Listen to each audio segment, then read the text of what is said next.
नमस्कार दोस्तों, स्वागत आपका हमारे आज के करंट अफेयर की क्लास में। शुरुआत करते हैं दोस्तों अपने पहले करंट अफेयर से, जो है क्रिटिकल मिनरल से रिलेटेड। कि राजस्थान में उदयपुर में क्रिटिकल मिनरल्स के 78 प्रकार के खनिजों की अभी खोज चल रही है। तो क्या है ये? तो राजस्थान में क्रिटिकल मिनरल्स जो हैं ये आधुनिक उद्योगों की रीढ़ कहे जाते हैं। क्रिटिकल मिनरल्स किन उद्योगों में क्या काम आते हैं? जैसे सौर ऊर्जा, पवन ऊर्जा, बैटरी, रक्षा, ये चारों उद्योग देखोगे आप तो आज के स्तर पर ये काफ़ी एडवांस टेक्नोलॉजी को अपना रहे हैं।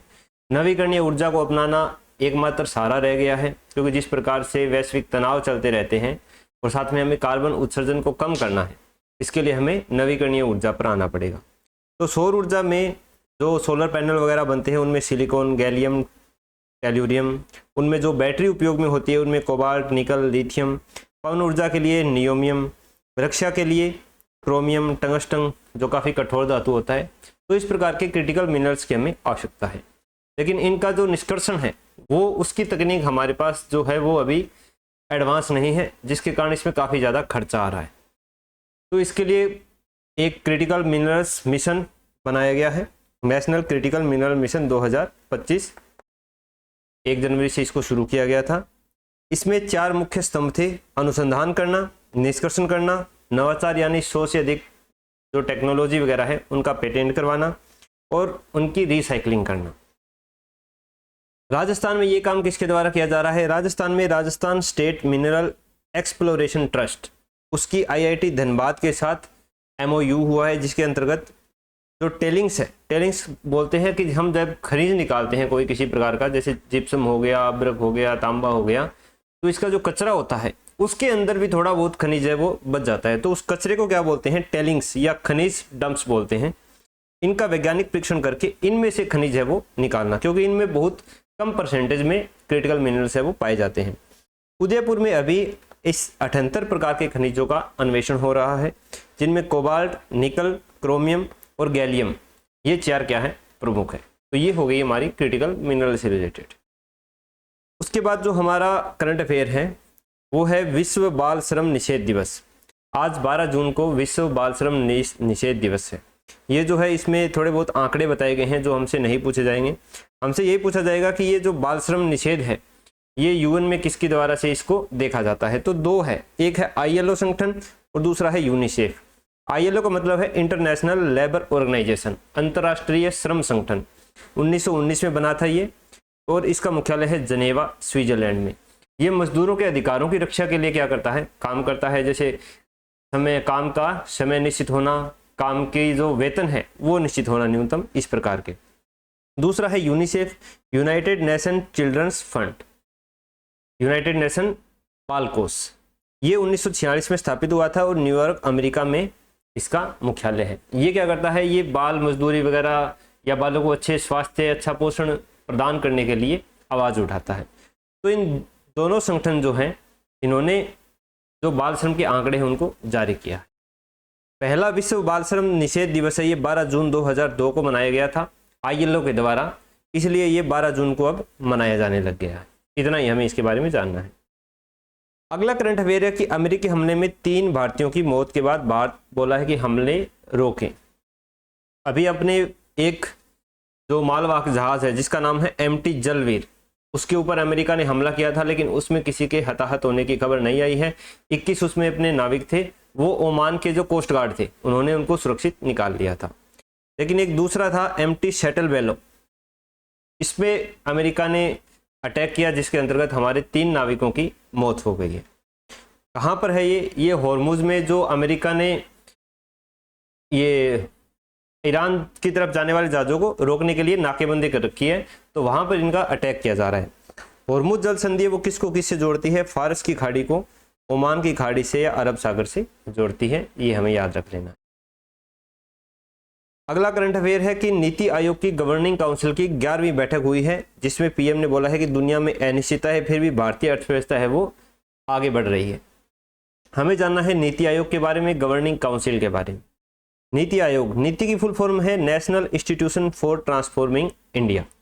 1 जनवरी 2015 को इसका स्थापना की गई थी योजना आयोग के स्थान पर, और ये एक थिंक टैंक के रूप में कार्य करता है। थिंक टैंक यानी सोचना है, कि आगे हमें किस प्रकार की परियोजनाएं लानी है, किस प्रकार में ऊर्जा की आपूर्ति करनी है, किस प्रकार से राज्यों और केंद्र के मध्य सहयोग बढ़ा करके और देश को आगे लेके जाना है। तो ये थिंक टैंक के रूप में कार्य करता है। बॉटम अप अप्रोच है। जो योजना आयोग था उसमें क्या था, टॉप डाउन अप्रोच थी, यानी ऊपर केंद्र सरकार में जो बैठे हैं वो योजनाएं बनाएंगे, नीतियां बनाएंगे और उनको राज्यों को लागू करवाएंगे। तो नीचे से ऊपर, नीचे क्या हालात हैं वो पूरी तरह से सेंटर तक पहुंच ही नहीं पाते थे, जिसके कारण सामान्य लोगों के बारे में नीतियां नहीं बन पाती थी। इसकी अप्रोच है बॉटम अप, यानी नीचे से शुरू होगा, ग्राम पंचायत के स्तर से शुरू होकर के, क्योंकि इसके अंदर राज्यों का पूर्ण योगदान है। उसमें योजना आयोग में राज्यों का कोई योगदान नहीं था। इसमें जो गवर्निंग काउंसिल है उसके सदस्य सभी राज्यों के मुख्यमंत्री होते हैं। सभी जो केंद्र शासित प्रदेश है जिनमें विधानसभा है उनके मुख्यमंत्री, जिनमें विधानसभा नहीं है उनके जो लेफ्टिनेंट गवर्नर होते हैं वो इसके सदस्य होते हैं। तो वो हर राज्य की अपनी अपनी आवाज़ है यहाँ उठाते हैं, नीतियों का निर्माण किया जाता है। तो ये बॉटम अप अप्रोच है, यानी नीचे से ऊपर तक चलता है। इसके नीति आयोग के अध्यक्ष होते हैं प्रधानमंत्री और उपाध्यक्ष प्रधानमंत्री के द्वारा ही नियुक्त किया जाता है, जो कैबिनेट मंत्री के समकक्ष होता है। इसके जो सीईओ होते हैं वो सचिव रैंक का अधिकारी होता है। कुछ इसमें पूर्णकालिक, अंशकालिक सदस्य होते हैं, जैसे कोई विज्ञान के क्षेत्र से हो गया, अर्थशास्त्र के क्षेत्र से हो गया, अपने क्षेत्र में कुछ उत्कृष्ट व्यक्ति हैं वो इसके पूर्णकालिक या अंशकालिक सदस्य होते हैं। इसमें मुख्य होती है गवर्निंग काउंसिल, जो इसके मुख्य निर्णय है वो लेती है। इसके अध्यक्ष, पदेन अध्यक्ष प्रधानमंत्री होते हैं। सदस्य सारे स्टेट के सीएम, जिन केंद्र शासित प्रदेशों में विधानसभा हैं उनके सीएम और बाकी के लेफ्टिनेंट गवर्नर इसके सदस्य होते हैं। इसके अलावा भी कुछ पदेन सदस्य और विशेष आमंत्रित सदस्य हैं, जैसे गृह मंत्री हो गया, वित्त मंत्री हो गया, ये इसके सदस्य होते हैं।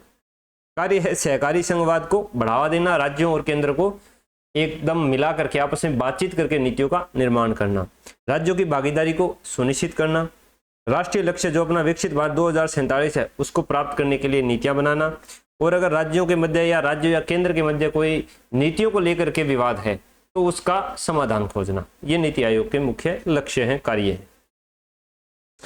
फिर अगला करंट अफेयर है कि चीन पर निर्भरता होगी कम, बैटरी निर्माण में आत्मनिर्भर बनेगा भारत, क्योंकि इंडिया बैटरी विजन 2047 है वो सरकार ने लागू किया है। 3.5 लाख करोड़ का इसमें निवेश किया जाएगा। पहले चरण में 47 गीगावाट भंडारण क्षमता की BESS है, बैटरी एनर्जी स्टोरेज सिस्टम है, उसको विकसित किया जाएगा। इसका मुख्य उद्देश्य है चीन पर निर्भरता कम करना, क्योंकि अभी चीन है वो पूरे विश्व में बैटरियों को सप्लाई कर रहा है सबसे ज़्यादा, क्योंकि क्रिटिकल मिनरल्स है उसका 70% कौन उत्पादन कर रहा है, निष्कर्षण कर रहा है, चीन कर रहा है। जो लिथियम वगैरह है ये बैटरी में उपयोग होते हैं, इसलिए पूरे विश्व में बैटरियों का सबसे बड़ा निर्यातक चीन बनकर उभर रहा है। भारत में भी जम्मू कश्मीर में जो लिथियम के भंडार मिले हैं, हालांकि अभी उनका निष्कर्षण है वो काफ़ी महंगा है, लेकिन हो सकता है तकनीक के द्वारा, नवाचार के द्वारा वो सुलभ हो जाए तो हम भी बैटरी बनाने में एक अग्रणी देश बन सकते हैं। फिर दैनिक भास्कर के करंट अफेयर्स, 2 अवार्ड हैं, बीरर ब्रुक्स अवार्ड और general Douglas MacArthur military leadership writing award. ये दोनों अवार्ड दिए जाते हैं army command and general staff college, जो कहाँ पर है, अमेरिका में। इसमें विभिन्न देशों के अधिकारी आकर के एक कोर्स करते हैं, ट्रेनिंग करते हैं। उसमें ये 2 अवार्ड हैं। दोनों अवार्ड जीतने वाले हैं मेजर प्रभात मिश्रा। दूसरा करंट अफेयर है, एयरक्राफ्ट बनाया है C-295 भारत और स्पेन। भारत की टाटा एडवांस जो कंपनी है उसके द्वारा और स्पेन की एयरबस कंपनी है उसके द्वारा दोनों मिलकर के इसका निर्माण कर रहे हैं। इसने अपनी पहली उड़ान है वो वडोदरा के टाटा एडवांस सिस्टम से भरी है। कुल 56 एयरक्राफ्ट है वो भारतीय वायुसेना को सौंपे जाएंगे, जो अभी वर्तमान में एवरो एयरक्राफ्ट है उसकी जगह लेंगे। 56 में से 40 भारत में बनेंगे और 16 जहाज है वो स्पेन से बन करके आएंगे। तो C-295 में भारत का स्पेन के साथ है वो साझेदारी चल रही है, ये आपको याद रखना है। स्पेन की कौन सी कंपनी है? एयरबस कंपनी है। इसका ये भी है, ये made in India Airbus C-295 का ट्रांसपोर्ट एयरक्राफ्ट वडोदरा से पहली टेस्ट फ्लाइट सफलतापूर्वक पूरी कर ली है। ये टाटा एडवांस सिस्टम लिमिटेड और एयरबेस की वडोदरा स्थित फाइनल असेंबली लाइन में तैयार किया गया है। टोटल 16 स्पेन से आएंगे, 40 देश में बनेंगे। 2031 तक डिलीवरी। 56 विमान है वो वायुसेना को देने हैं।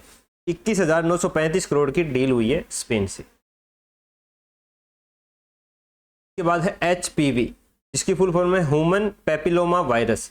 ये वायरस क्या होता है? ये सर्वाइकल कैंसर के लिए उत्तरदायी होता है। तो इसको टेस्ट करने की एक किट है वो स्वदेशी रूप से बनाई गई है। कौन सी कंपनी ने बनाई है? मोल बायो डायग्नोस्टिक कंपनी ने बनाई है। ये हमने देख लिया। इसके बाद में है नॉलेज टेस्ट। देश का एकमात्र सक्रिय ज्वालामुखी बैरन द्वीप किस जल क्षेत्र में स्थित है? अंडमान सागर में स्थित है। भिखारी ठाकुर द्वारा रचित यह भोजपुरी लोक नृत्य नाट्य मजदूरों व ग्रामीण महिलाओं की पीड़ा को दर्शाता है। नाम बताइए। नाम है इसका विदेशिया। हालांकि ये आरपीएससी में आने की कम ही संभावना है, ऊपर वाला क्वेश्चन है वो आ सकता है। फिर है ELGS 5.0 emergency credit line guarantee scheme 5.0 है। इसमें कुल 48,000 करोड़ के ऋण हैं वो सरकार के द्वारा कारोबारियों को बांटे गए हैं। MSME उद्योगों को और वो कारोबारी जिनका कोरोना में व्यापार ठप पड़ गया था तो उनको गति देने के लिए सरकार के द्वारा ये योजनाएं चलाई जा रही है। इसके अंदर क्या है? इसके अंदर जो कारोबारी है या MSME उद्योग है उसको बैंकों से ऋण लेने के लिए अपनी कोई गारंटी बैंकों के पास नहीं रखनी पड़ती है। इसमें गारंटी सरकार के द्वारा रखी जाती है। सरकार की कौन सी संस्था? NCGTC, national credit guarantee trustee company जो है ये गारंटी देती है बैंक को। बैंक फिर लोन देता है कारोबारियों और MSME उद्योगों को, जिसमें से अभी 48,000 करोड़ के ऋण है वो दिए जा चुके हैं। तो ये थे अपने आज के करंट अफेयर्स। कैसे लगे आपको? आप हमें कमेंट बॉक्स में जरूर बताना। आपके अमूल्य सुझाव आमंत्रित रहते हैं और अपने दोस्तों को ये शेयर कर देना। ये PDF है वो मैं मेरे टेलीग्राम चैनल में डाल दूंगा जहां आप तो डाउनलोड कर सकते हो। लिंक मैंने नीचे डिस्क्रिप्शन में दे दिया है। टेलीग्राम चैनल जरूर डाउनलोड कर लीजिए। वहाँ पर मैं कुछ अगर इनमें अपडेट होता है, जैसे कुछ नई चीज़ है वो मुझे पता नहीं है तो कोई बच्चा है वो कमेंट कर देता है या मुझे बाद में पता चलती है तो वो मैं वहाँ पर अपडेट कर देता हूँ। बाकी आप हमारे चैनल को ज्वाइन करके हमें सपोर्ट कर सकते हो। मिलते हैं दोस्तों नेक्स्ट वीडियो में।